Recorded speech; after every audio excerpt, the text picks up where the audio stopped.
अगर आप as a international student Taiwan आ रहे हैं तो ये वीडियो आपके लिए। और इस वीडियो में मैं आपको बताऊंगी कि आपको कौन सी थिंग्स पैक करनी चाहिए जब आप ताइवान के लिए आते हैं। Hello friends, welcome back to my channel. I hope आप सब ठीक होंगे और ताइवान आने के लिए रेडी होंगे। चलो इस वीडियो को स्टार्ट करते हैं। मोस्टली स्टूडेंट्स इस बात पर कंफ्यूज हो जाते हैं कि कितना लगेज लेके आना चाहिए, कौन सा डॉक्यूमेंट कब और कहाँ रखना चाहिए, लगेज में, कैबिन बैग में।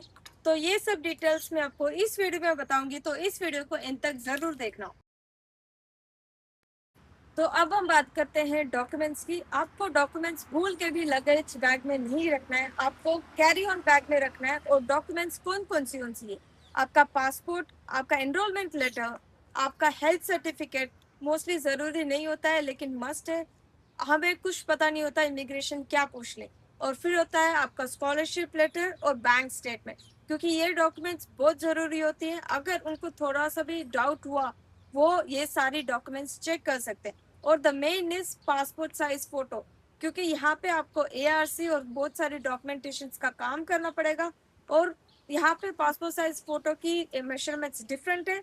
वो मेजरमेंट्स मैं आपको डिस्क्रिप्शन में लिंक कर दूंगी, तो वैसे ही पासपोर्ट साइज फोटो लेके आना। अब हम बात करते हैं क्लॉथ्स के बारे में कि आपको कौन से क्लॉथ्स लेके आने चाहिए अगर आप ताइवान आ रहे हैं। अगर आप फॉल इंटेक में आ रहे हैं तो डोंट वरी, आपको इतने हेवी क्लॉथ्स लेके आने की जरूरत नहीं है, क्योंकि ताइवान इज आइलैंड जहाँ पे मोस्टली गर्मी होती है और बारिश होती है। तो अनप्रिडिक्टेबल है यहाँ पे वेदर, कभी भी बारिश और कभी भी धूप हो सकती है। लेकिन अगर आप नॉर्थन ताइवान में आ रहे हैं तो यहाँ पे हर सीजन है। जैसे कि विंटर में बहुत ज्यादा ठंड होती है, और गर्मी में और ज्यादा, और बारिश में और ज्यादा बारिश। तो आप प्लेस के अकॉर्डिंग अपने कपड़े लेके आए, और इतने हेवी कपड़े लेके आने की जरूरत नहीं है।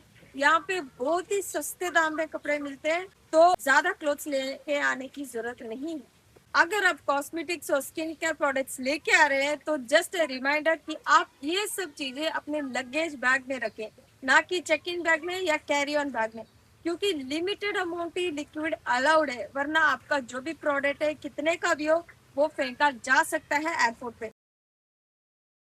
Now let's talk about the medicine. अगर आप मेडिसिन लेते हैं तो आप प्लीज 2 से 3 महीने तक अपना मेडिसिन स्टॉक लेके आइए। Please don't forget the prescription, क्योंकि यहाँ पे कस्टम्स चेकिंग होती है। अगर आपने ज्यादा मेडिसिन लेके आए बिना डॉक्टर के प्रिस्क्रिप्शन के साथ, तो आपके ऊपर एक्शन लिया जा सकता है, या फिर फाइन, या फिर आपके सारे मेडिसिन कस्टम्स वाले ले सकते हैं। द मेन इज आप अपने लिए थोड़ी विटामिन, आयरन, ये सारी टैबलेट्स लेके आए, क्योंकि यहाँ पे जो फूड है वो कुछ ज्यादा ही हेल्दी है।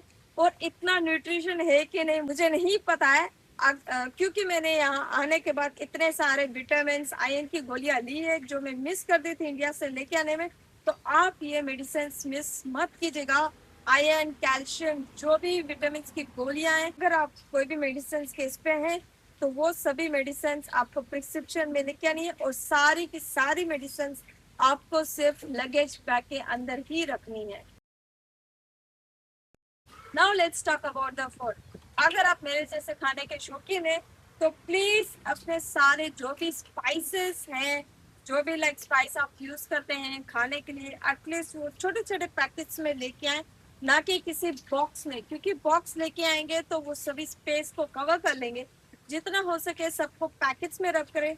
हाँ, अगर आप अचार लेके आ रहे हैं तो आप please cover cover cover cover के अंदर रखिएगा उसको, क्योंकि ऑयल लीक हो जाएगा और आपके सारे कपड़े खराब हो सकते हैं।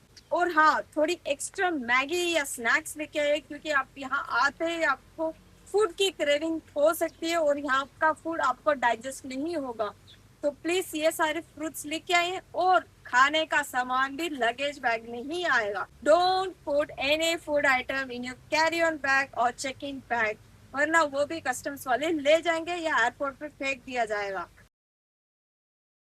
अब हम बात करते हैं कौन से इलेक्ट्रॉनिक डिवाइसेस आपको लेके आनी चाहिए अगर आप ताइवान आ रहे हैं। The first is your laptop, your charger, and the main is your universal adapter, also with your power bank. क्योंकि अगर आप ट्रैवल कर रहे हैं इंडिया टू ताइवान या किसी भी कंट्री से ताइवान के लिए, तो आपको यूनिवर्सल अडेप्टर चाहिए अपना डिवाइस चार्ज करने के लिए, and a power bank to charge your mobile और laptop. So don't forget this electronic device while packing. अब हम बात करते हैं कि आपको कितने पैसे लेके आने चाहिए जब आप ताइवान ट्रैवल कर रहे हैं एज ए स्टूडेंट। आपको अपना फर्स्ट डोम डिपॉजिट लेके आना है अगर आपको डोम की फीस भरनी है, क्योंकि आते ही आप पार्ट टाइम जॉब नहीं कर सकते हैं, कुछ भी नहीं कर सकते हैं और सब इलीगल होता है। तो the main is you have to bring some money और एटलीस्ट एक सेमेस्टर का खर्चा पानी लेके आना ही होगा, क्योंकि अगर वो पैसे खर्चे भी ना हुए तो आप उसको सेव कर सकते हैं in the future usage. Main point ये है कि आपको अपना मनी एक्सचेंज करवा के लेके आने हैं, कुछ एनटीडी डॉलर या फिर यूएसडी डॉलर, क्योंकि यहाँ पे इंडियन करेंसी चेंज नहीं होती है ज्यादातर बैंक्स में। तो आप इंडिया से यूएसडी कन्वर्ट करके लेके आइए और यहाँ पे आके एनटीडी कन्वर्ट कर लीजिए। अगर आप किसी और कंट्री से हैं तो आप यूएसडी कन्वर्ट करवा के एनटीडी यहाँ पे कन्वर्ट करवा सकते हैं, वो भी अच्छे प्राइस में। What are the things you should not bring in your luggage bag when you're traveling to Taiwan as an international student? The main is do not bring dairy products, any meat or any frozen item, vegetables, fruits, and the main is no seed products. ये सब अगर आप लेके आ गए तो आपके check in bag पूरा का पूरा कस्टम जब्त कर लेंगी और एक एक चीज पे इन्वेस्टिगेट होगा और आपके ऊपर बहुत बड़ी इंक्वायरी भी हो सकती है। So please be aware of these things and do not include these things in your list while you're packing. If you bring these things in your luggage, then it's a crime for Taiwan, so you will be in a big trouble. अगर आपको ये video informative लगी है तो subscribe कर दो, like कर दो, शेयर कर दो और जिसको भी इस वीडियो को नीड है उसको शेयर कर दीजिए। और नेक्स्ट वीडियो बहुत ही ज्यादा इंफॉर्मेटिव होगी, तो उस वीडियो के लिए अपडेट रहे। अगर आपको कोई भी डाउट है ताइवान के लेके स्टडी करना है या कोई भी internship anything, you can message me Instagram और comment below, so I will answer you everything in detail. Don't worry about anything. I am with you, Sonam abroad. Bye bye.